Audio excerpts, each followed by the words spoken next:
You want me to repeat? Yeah, start. From where? कैसे पता करें परिवार को, वहाँ से शुरू करें। आपके घर पे अगर किसी की रिपोर्ट पॉजिटिव आती है या आपको ये डाउट है, शंका है कि आपके घर पे किसी को कोविड हो गया है, तो आप अपने डॉक्टर को कांटेक्ट कीजिए, फ़ोन पे कांटेक्ट कीजिए, उनको अपने पेशेंट का नाम, उम्र, साथ में अगर कोविड पॉजिटिव है तो उसकी रिपोर्ट की डेट ये बताइए, उनको तकलीफ़ क्या है, सिम्टम्स क्या है ये बताइए, उनका अभी ऑक्सीजन लेवल क्या है, उनका बॉडी टेम्परेचर क्या है, इससे पहले कौन कौन सी बीमारियां हो चुकी हैं। इतनी इन्फॉर्मेशन अगर आप अपने डॉक्टर को फ़ोन पे बताते हैं तो आपके डॉक्टर आपको गाइड कर सकते हैं कि आपके फैमिली मेम्बर या फ्रेंड को होम क्वारंटीन की ज़रूरत है, हॉस्पिटलाइज होने की ज़रूरत है, ऑक्सीजन बेड की ज़रूरत है, बाईपैप वाले बेड की ज़रूरत है या वेंटिलेटर वाले बेड की। ये डिसीजन आपके डॉक्टर ने लेना है, आपने नहीं लेना है। इस प्रोसेस में कहीं भी पैनिक नहीं करना है।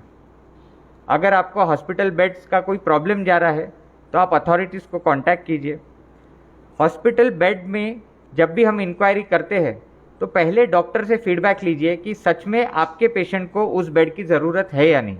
जी, बेड्स कम है पर ऐसा नहीं है कि बेड बिल्कुल ही अनअवेलेबल है। प्रॉब्लम ये होता है कि जो लोग ज़्यादा डर जाते हैं, ज़्यादा फ्रैंटिकली हॉस्पिटल पहुंच जाते हैं, वो अपने आप को आईसीयू में एडमिट करवा लेते हैं, और जिन लोगों का नंबर नहीं लगता है वो अनफॉर्चुनेटली शायद नॉन ऑक्सीजन बेड पे चले जाते हैं। तो आप पहले अपने डॉक्टर से समझ लीजिए कि आपको अभी क्या रिक्वायरमेंट है। हो सकता है आपको हॉस्पिटलाइज की ज़रूरत ना हो, आप घर पे ही दवाई लेके ठीक हो सकते हैं। ओके, वैक्सीनेशन को लेकर एक बार फिर से मैं आपसे पूछना चाहता हूं कि 18+ लोगों जो वैक्सीनेशन के लिए तैयार इंतज़ार कर रहे हैं, उन्होंने जब वैक्सीनेशन शुरू हो जाए तब वैक्सीनेशन के पहले और वैक्सीनेशन के बाद किस किस्म की तैयारी मानसिक रूप से और खान पान को लेकर किस किस्म की तैयारी रखनी चाहिए? ये जो वैक्सीनेशन का जो एक प्रोसेस होता है ये काफ़ी सिंपल होता है। ये अभी कॉम्प्लिकेट किया गया है बहुत सारी मिथ से और थियरीज से।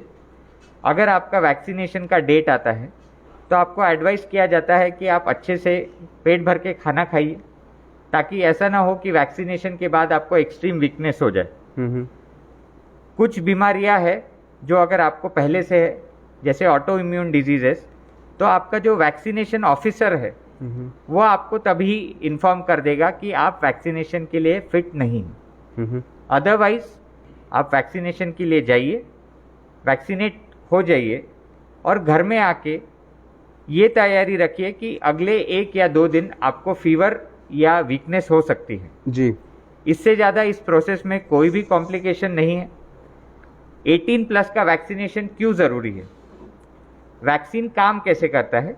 सबसे पहले जब आप वैक्सीन लेते हो तो आपको बीमारी होने के चांसेस 70% कम हो जाते हैं।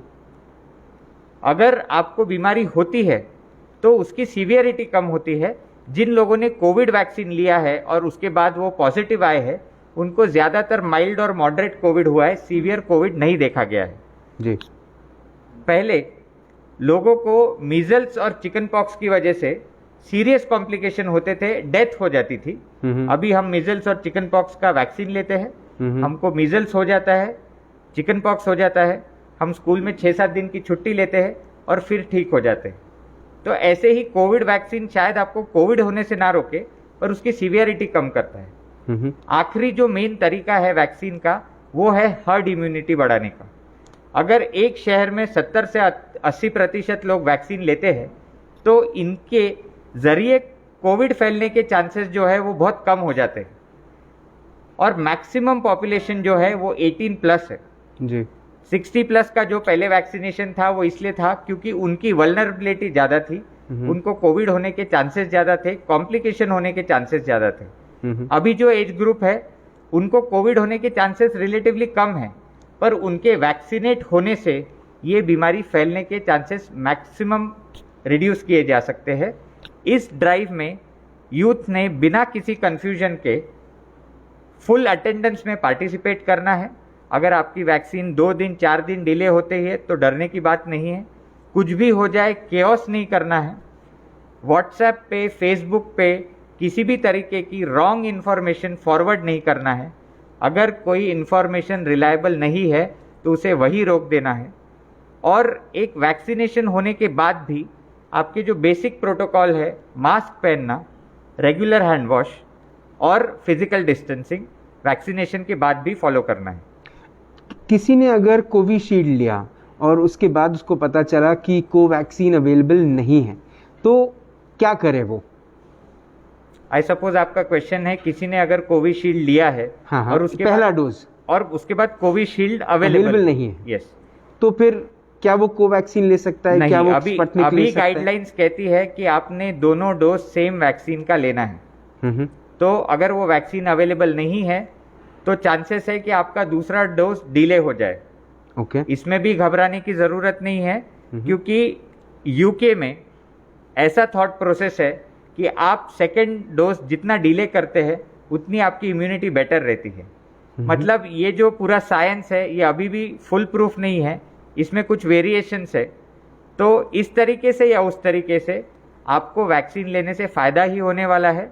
फिर से आपने घबराना नहीं है, और अगर आपकी वैक्सीन थोड़ी डिले होती है तो इसमें कोई नुकसान नहीं है। राजीव वर्मा हमारे एक व्यूअर है, पूछ रहे हैं कि if someone had taken first dose of vaccine and then got infected with COVID, then when he should take the second dose? Yes, after how many days? Yes. तो अभी हमारे जितने भी पेशेंट्स हैं, इनमें से कई पेशेंट ऐसे हैं जिन्होंने फर्स्ट डोज लिया है और अभी वो कोविड पॉजिटिव आए हैं। आज की जो गाइडलाइंस है वो कहती है कि आपकी ट्रीटमेंट होने के बाद आपने 40 डेज की गैप लेनी है। अगर आप 5 अप्रैल को कोविड पॉजिटिव आए हैं और आपकी ट्रीटमेंट 15 अप्रैल तक चली है, तो आप 15 अप्रैल के 40 डेज बाद वैक्सीन ले सकते हैं। पहला कि दूसरा? Second dose. Okay. First dose repeat नहीं किया जाएगा, अभी जो होगा वो सेकेंड डोज होगा। पर हो सकता है आने वाले दिनों में WHO से या वैक्सीन मैन्युफैक्चरर से ऐसी कोई गाइडलाइन आ जाए कि ये 40 नहीं, ये 15 है, या 40 नहीं 60 है।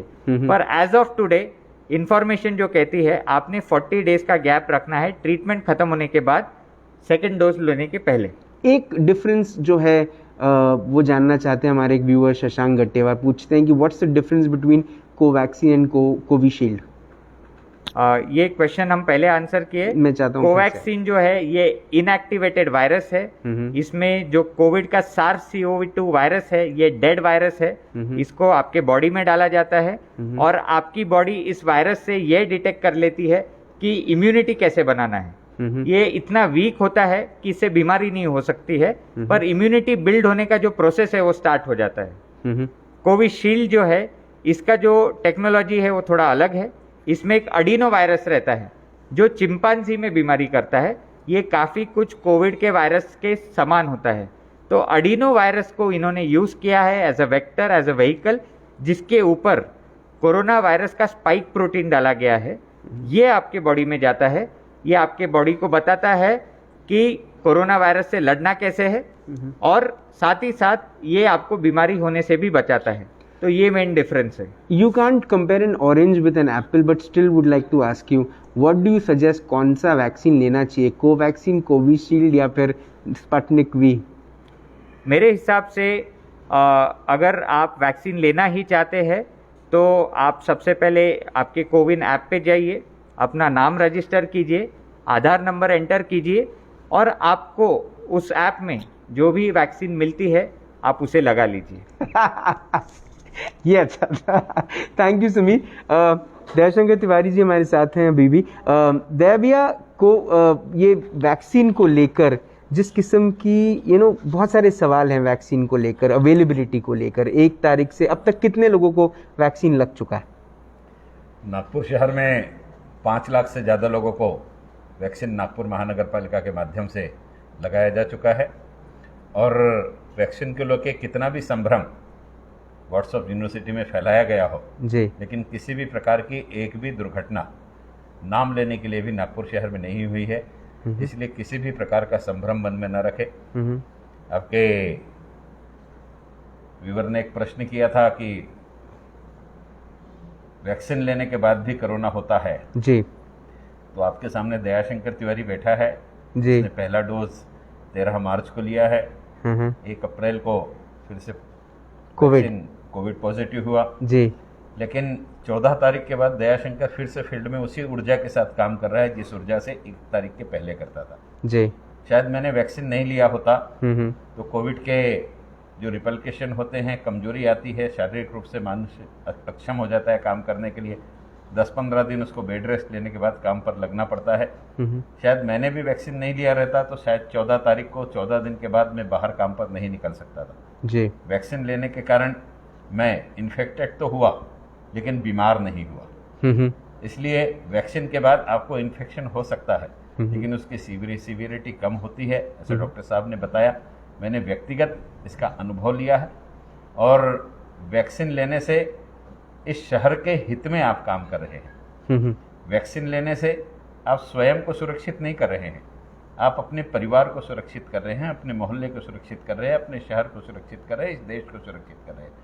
इसलिए आपके एक व्यक्ति के वैक्सीन लेने से अगर सुरक्षित वातावरण निर्माण होता है तो इस राष्ट्र को सुरक्षित करने में आपने पहले कदम बढ़ाना चाहिए। इसी के साथ साथ इस राष्ट्र को सुरक्षित करने के लिए कोई कदम बढ़ा रहा है जी, तो उसके कदम से कदम मिला करके इसके लिए वैक्सीन भी उपलब्ध कराने का काम सरकारों ने कर देना चाहिए तो और जल्द से जल्द सभी लोगों को वैक्सीन उपलब्ध होनी चाहिए। जी। फिर से मैं एक बात का उल्लेख करना चाहूँगा, डॉक्टर साहब ने बहुत सुंदर बात कही कि आपको किस बेड पर एडमिट होना है ये आप निर्णय मत कीजिए। हमें अगर दिन में 100 फ़ोन आते होंगे तो उसमें से 90 फ़ोन इसीलिए आते हैं कि भैया वेंटिलेटर का बेड मिलेगा क्या। अब वेंटिलेटर का बेड लगेगा या नहीं लगेगा ये निर्णय लेने वाले आप होते कौन हो। और किसी एक नेता के पास में अगर 100 फ़ोन वेंटिलेटर के बेड के आ रहे हैं तो कम से कम 50 हॉस्पिटल में फ़ोन करता है वेंटिलेटर का बेड है क्या, वेंटिलेटर का बेड है क्या, वेंटिलेटर का बेड है क्या। इससे एक पैनिक समाज में पैदा होता है कि ये तो वेंटिलेटर का बेड तो अवेलेबल ही नहीं है, मैंने 50 लोगों से पूछा अवेलेबल नहीं है जी। अब जिसको आवश्यकता नहीं है वो वेंटिलेटर का बेड मांगता है और उसकी बेड के लिए हम 50 जगह फोन करते हैं और वातावरण दूषित करते हैं। इसलिए किसको वेंटिलेटर का बेड लगेगा ये निर्णय करने का अधिकार डॉक्टर को होने दीजिए, डॉक्टर निश्चित करेगा। हॉस्पिटलाइज्ड करने की व्यवस्था प्रशासन के माध्यम से हो जाएगी, वहां जाने के बाद आपको कौन सी सुविधा लगेगी इसका निर्णय वो व्यक्ति लेगा। आप स्वयं अगर वेंटिलेटर का बेड इंगेज कर लेंगे और आपको आवश्यकता नहीं है तो जिसे आवश्यकता है आप उसके अधिकार पर अतिक्रमण कर रहे हैं ऐसा प्रतिपादित होगा। इसलिए किसी के साथ नुकसान करने का अधिकार आपको किसी ने नहीं दिया। आप स्वयं के स्वास्थ्य के दृष्टि से सुविधा का संचालन करने में सहयोग करें। यह माननीय डॉक्टर साहब ने जो निवेदन किया है इसको आप प्रतिपालित करें। और विशेष रूप से मैं एक बात राज भाई आपको बताना चाहता हूँ, महानगर पालिका ने अपने जो हॉस्पिटल शुरू किए हैं इसके पीछे की मूल अवधारणा ही यही है कि जो शहर के बड़े हॉस्पिटल्स हैं उन बड़े हॉस्पिटल्स में जब सीवियर पेशेंट पहुंचता है तो जैसा डॉक्टर साहब ने बताया कि हम यहाँ बैठे हुए हैं, आदरणीय खुराना जी यहाँ बैठे हुए हैं जी। खुराना जी डॉक्टर साहब के क्लिनिक में ट्रीटमेंट ले रहे थे जी। वे ठीक हो गए लेकिन उन्हें ऑक्सीजन की आवश्यकता थी जी। उन्होंने डॉक्टर साहब से ऑफर किया क्या मैं ऑक्सीजन घर में लेकर के मेरी बेड किसी के लिए दे सकता हूँ। कितना अच्छा सुझाव था जी। महानगर पालिका की यंत्रणा ही ऐसी है कि महानगर पालिका के हॉस्पिटल्स में हमने ऑक्सीजन बेड इसलिए बनाए हैं कि ये स्टेप डाउन हॉस्पिटल है हमारा। जीएमसी में, आईजीएमसी में, एम्स में जो क्रिटिकल पेशेंट ठीक होकर के स्टेबल हो जाते हैं वो हमारे यहाँ शिफ्ट हो जाए और बाकी क्रिटिकल पेशेंट के लिए वहाँ शासन की सारी बेड रिक्त हो जाए। इसलिए स्टेप डाउन हॉस्पिटल के रूप में महानगर पालिका के हॉस्पिटल हमने बनाए और आज सबके सहयोग से, इस शहर की जनता के सहयोग से और प्रशासन की मेहनत से जी। जितने बेड जीएमसी में है, जितने बेड आईजीएमसी में है, करीब करीब उतने बेड नागपुर महानगर पालिका ने स्टेप डाउन के बना दिए हैं। इसका मतलब कि कोई सीवियर पेशेंट अगर वहां जाता है तो उसके लिए जो पेशेंट स्टेबल हो चुका है वो महानगर पालिका के हॉस्पिटल में शिफ्ट हो जाए और सीवियर पेशेंट को वहां बेड मिल सके। मुझे खुशी होती है कहते हुए कि आईजीएमसी जैसे हॉस्पिटल में 133 वेंटिलेटर काम कर रहे हैं। 133 हम कल्पना कर सकते थे कि आईजीएमसी में 133 वेंटिलेटर काम करेंगे करके। ये सब एक सीमित मैन पावर में जी। आप कल्पना करेंगे कि आईजीएमसी की जो इंटेंसिविस्ट है वो इंसेंटिविस्ट 18 घंटे वहां अपना समय दे रही है, 20 घंटे समय दे रही है। यह जो डॉक्टरों का समर्पण है, इस समर्पण को शत नमन करना चाहिए, वंदन करना चाहिए। वही नहीं, प्राइवेट हॉस्पिटल में भी डॉक्टर समर्पण के साथ में अपना सब कुछ दे करके काम कर रहे हैं जी। इसलिए इसमें से जो सकारात्मक बातें हैं ये समाज के बीच में स्थापित करने की आवश्यकता है।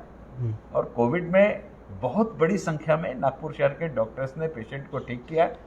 हम केवल मृत्यु के आंकड़े पर ध्यान न दें, ठीक हुए पेशेंट के आंकड़े पर ध्यान दें और हम कोशिश करें कि इस व्यवस्था को बनाए रखने में हम किसी प्रकार का पैनिक तय ना करें, हम किसी प्रकार का पैनिक निर्माण ना करो। व्यवस्था को बनाने के लिए जिस प्रकार से डॉक्टर साहब ने निर्देश दिया, बीमारी आपसे पूछ करके नहीं आई है जी, इसलिए आप जब बेड एंगेज करेंगे तो अपनी इच्छा से नहीं करेंगे। डॉक्टर जो सजेस्ट करता है उस प्रकार के बेड को ऑक्युपाई कीजिए। आपकी तबीयत अगर खराब होगी तो आपको आपकी तबीयत के अनुरूप बेड उपलब्ध कराने की व्यवस्था उस हॉस्पिटल के यंत्रणा के माध्यम से हो जाएगी जी। इसलिए किसी प्रकार का पैनिक ना करें। वैक्सीन की व्यवस्था महानगर पालिका के माध्यम से भी अतिरिक्त हो सके, इस दृष्टि से हम लोग प्रयास कर रहे हैं। केंद्र सरकार की, राज्य सरकार की वैक्सीन जल्द आ जाएगी, हम इस व्यवस्था को शुरू कर देंगे। दुख के साथ कहना पड़ता है कि जो 45+ वाली वैक्सीन थी उसका भी कोटा महानगर पालिका में समाप्त हो गया है और ये सारे पेशेंट जिन्होंने, पेशेंट नहीं कहना चाहूँगा, सम्माननीय नागरिक जिन्होंने पहला डोज लिया था उनका दूसरा डोज ड्यू है। बहुत पैनिक सेकेंड डोज न मिलने के कारण हो रहा था।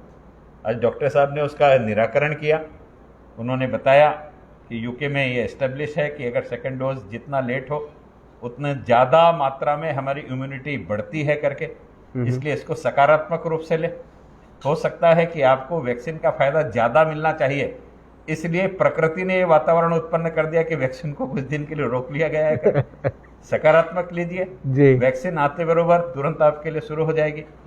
आज महानगर पालिका के प्रशासन के माध्यम से हमने अखबारों में छपवाया है जी कि हमारे पास वैक्सीन की उपलब्धता न होने के कारण हमने इस कार्यक्रम को स्थगिति दी है। जैसी वैक्सीन उपलब्ध होगी हम फिर से वैक्सीनेशन शुरू करेंगे करके। लगभग क्या डेट उम्मीद करें? राज भाई, वैक्सीन अगर मेरे हाथ में होती, नहीं मुझे पता है, मुझे ये पता है। निर्णय जब तक राज्य सरकार से कोटा हमारे पास नहीं आएगा। अगर केंद्र सरकार ने भी भेजा तो राज्य सरकार के पास भेजती और राज्य सरकार अपना कोटा डिफाइन करता है जी। इसलिए राज्य सरकार से जब तक वैक्सीन हमारे पास उपलब्ध नहीं होगी तब तक हम ये उपलब्ध नहीं करा सकेंगे। आपके माध्यम से मैं तो माननीय मुख्यमंत्री जी से, माननीय स्वास्थ्य मंत्री जी से निवेदन करना चाहता हूँ कि जल्द से जल्द इस नागपुर शहर की जनता के लिए वैक्सीन उपलब्ध कराइए। इसलिए कराइए कि आपने बार बार कहा है कि नागपुर में सबसे तेजी से कोरोना फैला है। जहां सबसे तेजी से फैला है वहां सबसे तेजी से रोकथाम करने की जिम्मेदारी तो मुख्यमंत्री के हैसियत से आपकी है ना। इसलिए प्रायोरिटी नागपुर को दीजिए, प्राथमिकता नागपुर को दीजिए और नागपुर में ज़्यादा से ज़्यादा वैक्सीन भेज करके आप उसको रोकने में एक सकारात्मक कदम उठाए। यही मैं निवेदन आपके माध्यम से करना चाहता हूँ। मेरा आखिरी सवाल होगा डॉक्टर समीर अरबट आपसे। इस वक्त जो हालात शुरू हैं, इस वक्त जो चीज़ें आप देख रहे हैं अपने आसपास, धीरे धीरे we are looking, we are going towards the betterment, things are settling down, things are, पहले हॉस्पिटल की कमी थी, बेड्स की कमी थी, अब धीरे धीरे वो वो समस्याएं भी कम होते जा रही हैं, वो दुविधाओं में सुविधाएं होती जा रही हैं। अब वैक्सीनेशन को लेकर किस किस्म की सोच लोगों में रहनी चाहिए, मैं ये आखिरी चीज़ पूछूंगा आपसे। एक वैक्सीनेशन को लेके एक जो मेरे पास जवाब है वो मैं इस तरीके से बताना चाहता हूँ कि कई बार फ़ोन आते हैं यंग लोगों के, 18+ की हम बात कर रहे हैं, कि मैं अपने फादर या मदर को लेके बहुत चिंतित हूँ, मुझे डर है कि उनको कोविड ना हो जाए, तो मैंने घर पे पहले से ही ऑक्सीजन कॉन्सेंट्रेटर ला के रखा है या मैंने ऑक्सीजन सिलेंडर अरेंज करके घर पे ला के रखा है। इस बात में क्या गलत है? इस बात में ये गलत है कि जब किसी चीज़ की पहले से एक कमतरता है, रिसोर्सेस लिमिटेड है, तो आप इन रिसोर्सेस का वेस्ट कर रहे हैं। मेरा जवाब रहता है आप ये सारी चीज़ें वापस भेज दीजिए। ऑक्सीजन कॉन्सेंट्रेटर अगर होता है तो किसी हॉस्पिटल को डोनेट कीजिए। ऑक्सीजन सिलेंडर अगर आपको लगता है आपके घर पे है तो उसे अभी के लिए किसी के काम में ऐसा दे दीजिए। और आप सबसे पहले खुद को वैक्सीनेट कीजिए। आप 18+ है, आप अगर वैक्सीनेट होते हैं तो आपके पेरेंट्स को इन्फेक्ट होने के चांसेस 70 to 80% कम होते हैं क्योंकि आप उनके कांटेक्ट में आते हैं। तो सॉल्यूशन है वैक्सीनेशन करना। आप खुद को वैक्सीनेट कीजिए, इससे आप आपके पेरेंट्स के इन्फेक्शन होने के चांसेस 70 to 80% कम कर सकते हैं। तो इन सारे सवालों का जवाब है कि आपने ये पूरी जो सिस्टम है, ये जो चल रही है अभी, इसको थोड़ा सा पॉजिटिवली देखना है। हमें ये समझना है कि हम एक तरीके के वॉर में हैं। हमारा जो एनिमी है वो एक इनविजिबल वायरस है। इस वॉर में सारे लोग किसी ना किसी तरीके से सोल्जर्स है। जो लोग घर पे है वो भी सोल्जर्स है, क्योंकि वो घर पे रह के सोशल आइसोलेशन फॉलो कर रहे हैं, जिससे भी कोविड फैलने को रोका जा सकता है। तो हम सब ने एक पॉजिटिव वे से इस वॉर का एक पार्ट बनना है, और जहाँ भी हो सके रूल्स फॉलो कीजिए, और ऐसा मत कीजिए कि आपकी वजह से किसी और का नुकसान हो जाए, क्योंकि आज इस समय पे एक ऑक्सीजन सिलेंडर अवेलेबल नहीं होना एक्चुअली किसी की जान ले चुका है। तो आप रिस्पॉन्सिबल रहिए। आप दोनों ने अपना वक्त दिया, डॉक्टर समीर अरबट आपने अपना वक्त दिया, उसके लिए बहुत बहुत धन्यवाद। दया भैया आपने अपना वक्त दिया, आपने हमको वैक्सीनेशन की इतनी सारी बातें बताई, और उम्मीद है कि जैसे ही वैक्सीनेशन आ जाएगा ये शहर वैक्सीनेशन लेने पहुंच जाएगा। आपने अपना वक्त दिया, उसके लिए बहुत बहुत धन्यवाद। आज राज की बात में मैं एक सवाल का जवाब देना चाहता हूं उनको जो बेड्स को लेकर, रेमडेसिविर को लेकर बहुत सारे सवाल पूछ रहे हैं कि एक साल पहले तक एक साल का वक्त मिला था, क्या कर रही थी सरकार, क्या कर रहा था एडमिनिस्ट्रेशन, लेकिन हम भी क्या कर रहे थे? ये आज आपसे सवाल पूछना है मुझे कि हम क्या कर रहे थे। हम तो शादियां कर रहे थे, हम तो पार्टियां कर रहे थे, हम तो शॉपिंग्स कर रहे थे, हम सोशल डिस्टेंसिंग का पालन कर रहे थे, हम मास्क पहन रहे थे। अगर ये सब चीज़ें हमने अगर उस समय तैयारी की होती तो शायद आज इस लेवल पर नागपुर शहर की जो गति हो चुकी है, या मुझे ऐसा लगता है सुधरने पे आ गई है अभी तो, लेकिन जो हो गई थी वो शायद नहीं होती। पहली चीज़ ये, क्योंकि ये राज की बात है इसलिए ये राज बोल रहा है। दूसरा, मैं आदरणीय हमारे मुख्यमंत्री जी से ये बात कहना चाहता हूँ कि सर आप शायद ये बात अब तक नहीं समझे हैं, जो आप समझ जाएं शायद, कि ये ओलंपिक नहीं है, ये वॉर है। यहाँ पर हमें हमारे उस मेजर की ज़रूरत है, उस जनरल की ज़रूरत है जो आकर इस स्थिति में हमारा साथ दे। मराठवाड़ा आपके लिए ज़रूरी है, माना सर, लेकिन विदर्भ भी आपके लिए ज़रूरी है। आप आकर सिर्फ यहाँ पर एक जू नहीं खोल सकते अपने पिता के नाम से, आपको ये शहर की जिम्मेदारी भी लेनी होगी। और हमारे गार्डियन मिनिस्टर सर, आपसे भी निवेदन है, सॉरी टू से this but you did not guarded us well. Sorry, आपका तमिलनाडु में शायद इलेक्शन के लिए कैंपेनिंग ज़रूरी नहीं थी। जो लोग काम कर रहे हैं उनके काम को लेकर आप बुरा मत बोलिए, आप तारीफ़ कीजिए, और जो काम नहीं कर रहे हैं उनको आप याद रखिए। वैक्सीनेशन शुरू हो जाएगा, जैसे ही आप अपने आप को वैक्सीनेट ज़रूर कराएं, क्योंकि अगर आप वैक्सीनेट होंगे तो सिर्फ आप नहीं, ये शहर भी बचेगा। कल शाम को 5 बजे होगी मुलाकात इन राज की बात। तब तक आप अपना ध्यान रखें, सुरक्षित रहें, स्वच्छ रहें, स्वस्थ रहें, मस्त रहें, खुश रहें, व्यस्त रहें परिवार के साथ, और अपने परिवार के बारे में सिर्फ इतना सोचें कि जिस दिन वैक्सीनेशन शुरू होगा मैं सबको वैक्सीनेट करवाऊंगा। और तब तक जिंदा रहें। जय हिंद।